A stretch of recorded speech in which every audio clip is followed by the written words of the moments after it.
Hey comic fans, Dave here at Ground Zero, and I hope you're watching this video on Wednesday. Why, you ask? Well, first off, it's New Comic Book Day. You should always watch our videos on Wednesday. It's the most important day of the week. But today in particular, I've got something especially timely to discuss right off the bat. Now, you already know a lot about Bad Idea, because this brand new comic book company has taken the industry by storm. And they've done so for two reasons. First, their books are good. ENIAC, Tankers, just about everything this young company has produced has been really well received by comic fans and readers. But reason number two, it has been equally well received by speculators, with early Bad Idea issues going for really silly prices on eBay. So either way, speculators, readers alike, they love Bad Idea. Well, today we get something new and very different from Bad Idea, and even possibly a little weird, in the form of Hank Howard, pizza detective, in Caligula's Safe. Now, this is a one-shot. One issue only. Buy this and you collect the whole series. It features two short stories, one by Robert Venditti and one by Matt Kent, both really terrific writers. One of the stories is in black and white, and one of them is in vibrant color. Reason enough to buy the book? Well, there's a catch. You see, this book is only available today. That's right, Wednesday, May 12th is the only day you can buy this book at your favorite local comic book store. After that, all remaining issues are supposed to be destroyed, ground up into tiny pieces, I guess, to make a cool mosaic variant 1 in 500 cover for Dynamite. Either way, if you want this book, buy it now. Buy it today, Wednesday, May 12th, at your local comic book store. Reason enough to watch these videos every Wednesday. Meanwhile, DC continues to support and refine their motto, which obviously they have taken from the 1932 Herbert Hoover reelection campaign, and that is our promise to America: a new character cameo or first appearance in every issue.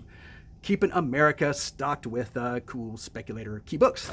That is DC. Thank you, DC. So this week we get Joker number 3, which features Vengeance. Now, you may say, but Vengeance has been around for a couple of issues. Isn't she old hat? Well, the first issue of Joker had a cameo appearance from Vengeance, which was her ankle or a wristlet or something like that, maybe an elbow. I don't know. Either way, just a cameo, just a small body part. Then in the second issue of Joker, we got the first full appearance of Vengeance, daughter of Bane. And now in the third issue, we get the first full appearance of Vengeance in costume. The keys just keep on a-flowing from DC. Pretty soon we'll get the Vengeance Mobile and the Vengeance Cycle and, the Vengeance Cave. Either way, key books, Joker, you gotta have them, or maybe you want to buy it just to read. I like that idea.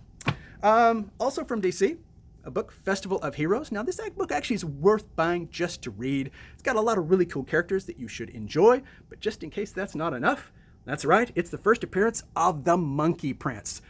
Really, really subtle, DC. Way to make sure you grab everybody with, speculator bait. Now, let's say you just want to read a comic book. I don't know. Some people do. Either way, we get Batman Urban Legends number 3.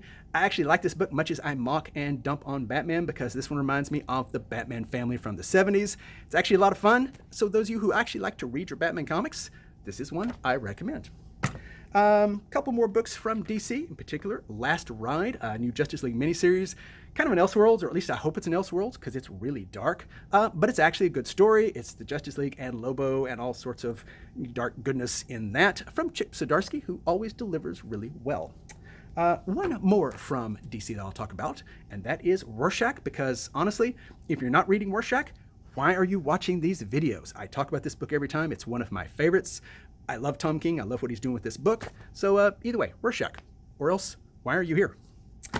Moving over to Marvel, because they don't ever have anything speculator bait-ish. But either way, when the first issue of this came out, I talked about how I thought it was going to be a hit, and I was absolutely right. Spider-Man Spider's Shadow was a hit. We sold out the first issue. People really loved the whole concept, loved the book.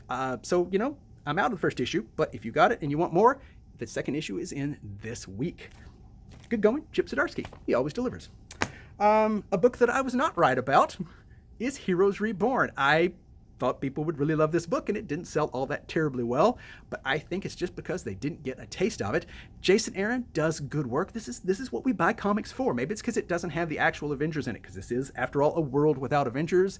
Maybe it's because it didn't have enough familiar characters, but that's what makes this book so cool. We get the Squadron Supreme. It's really a lot of fun. All the character battles and things that we buy comics for, with a little mystery and intrigue and a whole lot of Flashpoint thrown in. Either way, I liked this book. You will too if you give it a try. Let's see here. Also from Marvel, giant size Spider-Man, just in case you're not getting enough Spider-Man books lately. Actually, this delivers everything you want in a Spider-Man book. It's got lots of splash pages, lots of everybody fighting everybody, and a little bit of the familiar Spider-Man angst, all here in one giant size package with two staples thrown in for free. Meanwhile, for you X-Books fans, Marvel continues to deliver the X-Books. This week we get 3. We get X-Factor. We get a brand new book from them, X-Core, because we needed a 18th or 19th X-Book, and here it is. Limited run, by the way. And then we also get Children of the Atom, to which you may say, but Dave, there's no X in Children of the Atom? That's where you're wrong. They fit one in. So either way, X marks the spot, so you'll know which books to get. And that's important because there's a lot of them. There's a lot of X-Books out there. Just a couple more to talk about today, even though another big week. First off is a book that I really liked. Now, if we're talking about Herbert Hoover, back in the 30s and 40s, comic books were 64 pages long. Well, one book that I really, really wish was 64 pages long is Geiger, because read second issue yesterday. It's really good, but it's one of those books that you just feel like is over before it really half gets started. I like it. I like what they're doing, but I really want to see more of this book. So I guess they're doing their job when they leave you wanting more, because I was definitely left wanting more Geiger. Now, they are slowly unfolding this. We're learning more about the character. We finally learned what his original real name was. Hence, it's on the cover. That's a wacky coincidence. Either way, it's good. Jeff Johns and Gary Frank are doing a terrific job with this book. This is one of my highest recommendations. I like the book. 2 more. One that I also really liked and have recommended, to the point that I only have 2 copies for the stands, and that is Carmen. This book is not for younger readers, absolutely, but for the older, mature readers out there, I really, really enjoyed this one. And people have taken it to heart, and it's selling really well. And like I say, I only have 2 copies even left on the stands once I filled all the savers. However, that is better than Silver Coin, because once I filled savers for this book, I have no copies for the stands. Every single copy we got in of the second issue is now going in savers. So folks, if you missed it, let me know. I'll see if we can get second printings in or something for these. Obviously, this one has been kind of a hit too. But that brings up the point. Always tell your local comic shop what you want. It's our job to get you the books you need. We do that lots of times by reserving or doing comic savers. We've got a comic saver program here. Most every comic shop does. So let's say you live somewhere else. Let's say you have the misfortune of living not here. I don't know, maybe you live somewhere that doesn't have 9 months of summer. That'd be nice. Either way, find your local comic shop, go in and tell them, the bald, snarky guy on YouTube says I should come in and ask for that comic saver pull hold subscription thing. Because if I don't, I won't get my second silver coin. And I got to have my second silver coin. And raise your voice when you say this, so if they don't call the cops, they'll know you are a passionate comic fan, and they will hook you up. Honestly, your shop is there to take care of you folks. You help them out, and they will do just that for you. Either way, that's it. That's all I got for you this week. Lots of other new books. You notice I didn't even talk about trades today. Keeping it under 10 minutes. That's our new motto, at least for this week. So, as always, it's not about having what you want. It's about wanting what you have. Folks, we love you. Stay safe, everybody.